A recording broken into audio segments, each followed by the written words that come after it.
Hey guys, if I told you that a pool table has magic lines on it, you might not believe me. Dave, you handsome devil, you might say.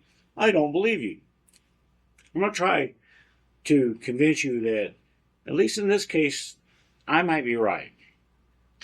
These are lines that I came up with. I'm sure I didn't invent the thing. Somebody invented them before me, but as far as I'm concerned, I invented them. When I first moved back to this area, I needed to learn how to bank. If you can't bank a ball in Louisville, they kick you out. You have to move away. So I wanted to stay. I bought the house.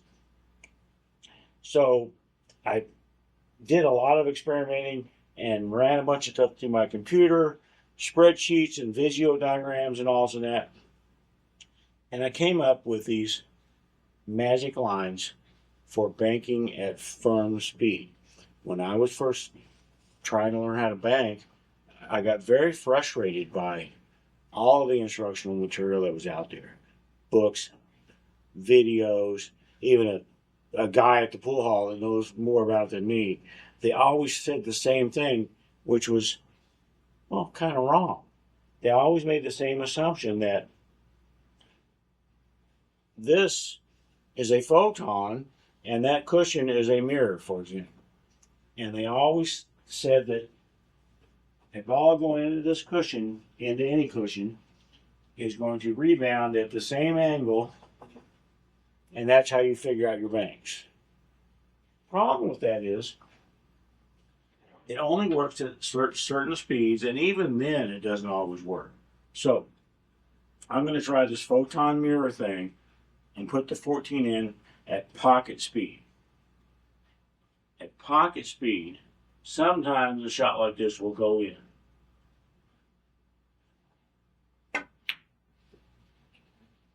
And sometimes it'll come short. It'll almost always come short if hit at a firm speed. When I was learning how to bank, the people I was learning from, it is actually a place called the Bank Shot in Louisville, Kentucky. Were more like the old school bankers. They banked the shots firmly.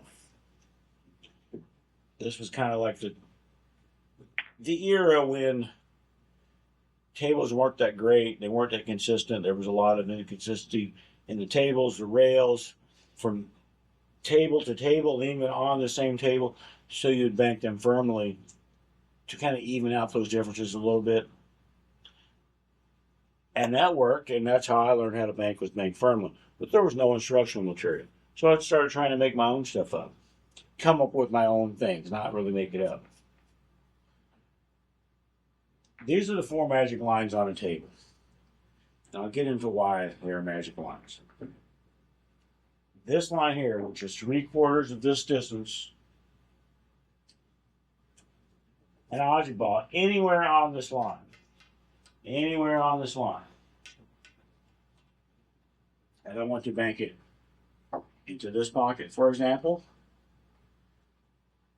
It's 3/4 of the distance between the ball and I guess the pocket opposite.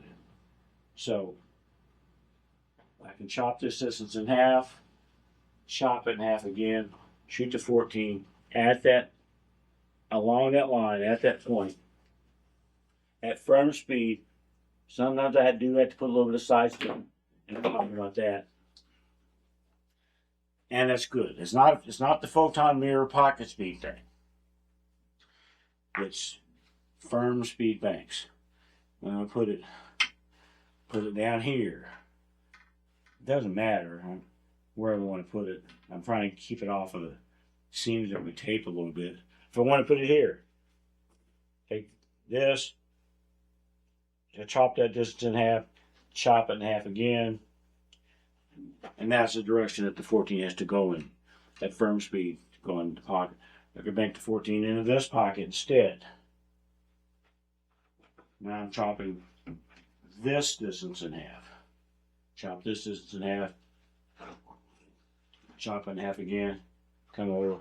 Yeah, I think you're getting the picture a little bit on that, maybe. Maybe I'm explaining it.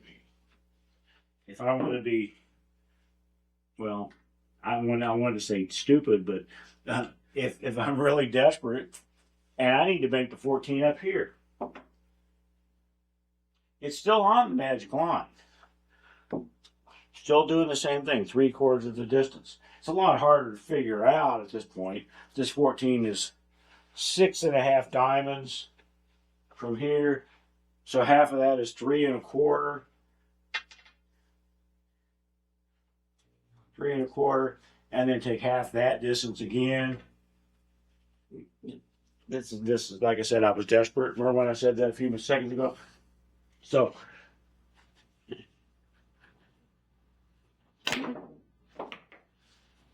3/4 of the distance. If I wanted to turn everything around,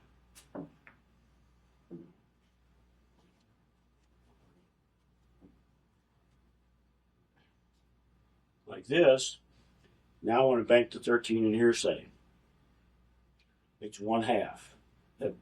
My magic line is with the cue ball setting on the magic line that's closest to me, whereas before it was on the magic line that is furthest from me.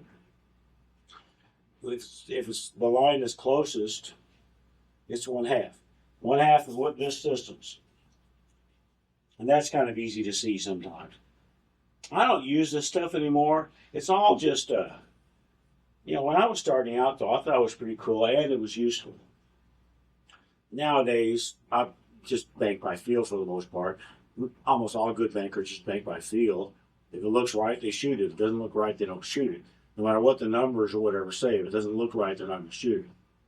But I can take this 14, aim it at the point that is right across from 1/2 of this distance.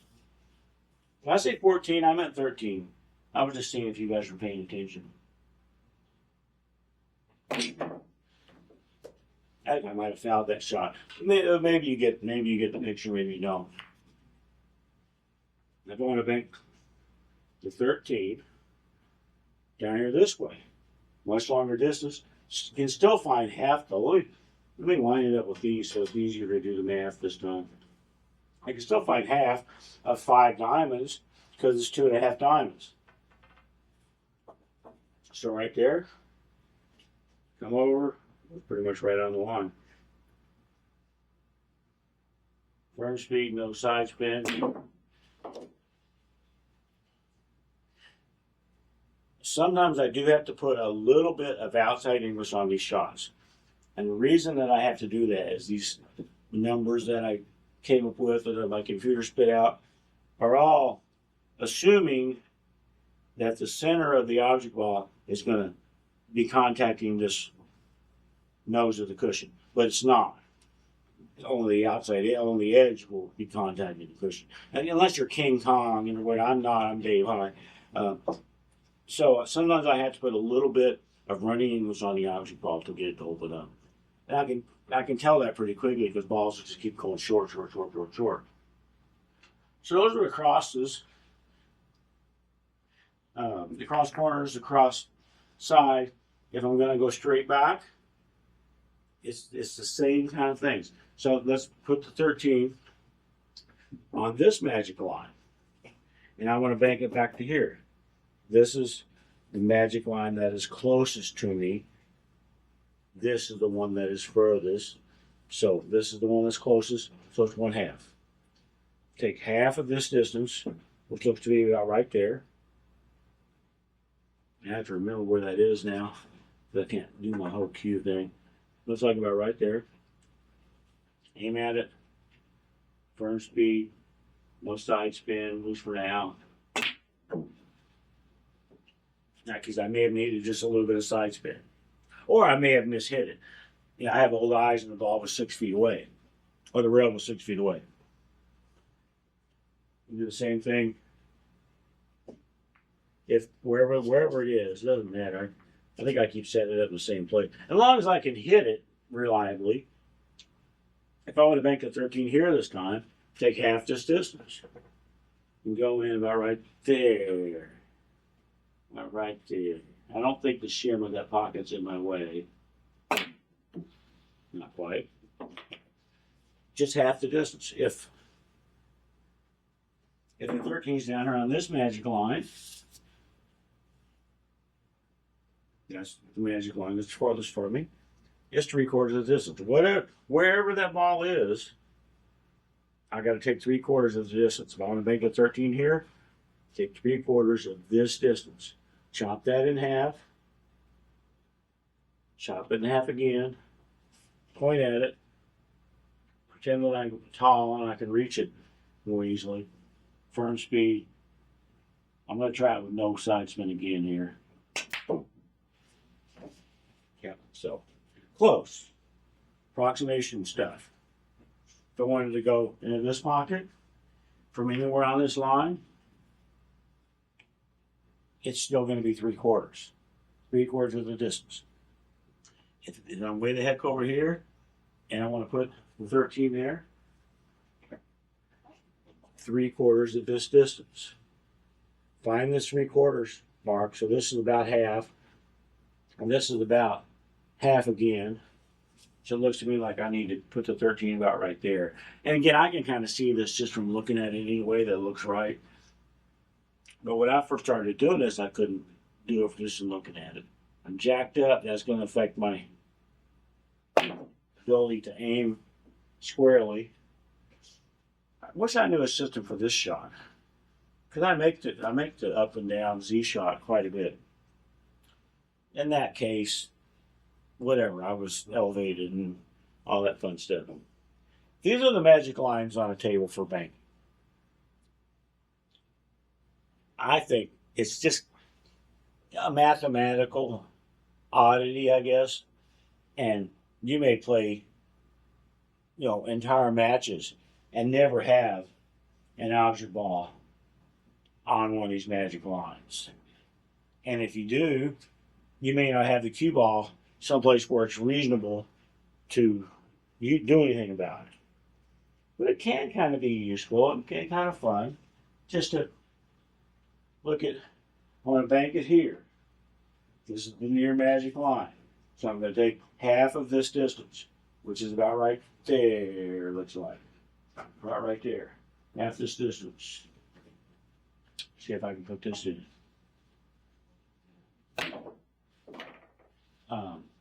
If I wanted to go from the exact same spot into this pocket, I can't. Because this pocket's in my way. This shim of this pocket, the pocket facing is in my way. I couldn't do it at firm speed. I might be able to throw it in softly with a lot of English, but I can go here.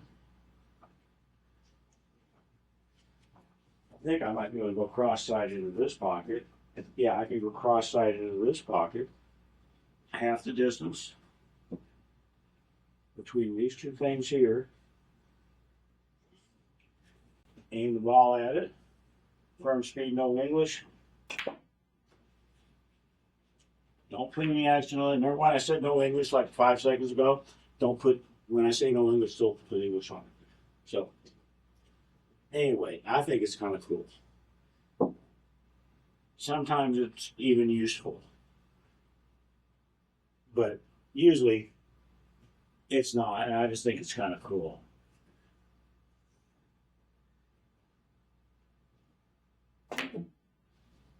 A little bit short. I wish I knew a system for that shot. Well, that would have been going to hit that band. Man, I sucked. All right, I'm going to quit the video, not pool or anything. I'm going to quit the video. Thanks, guys.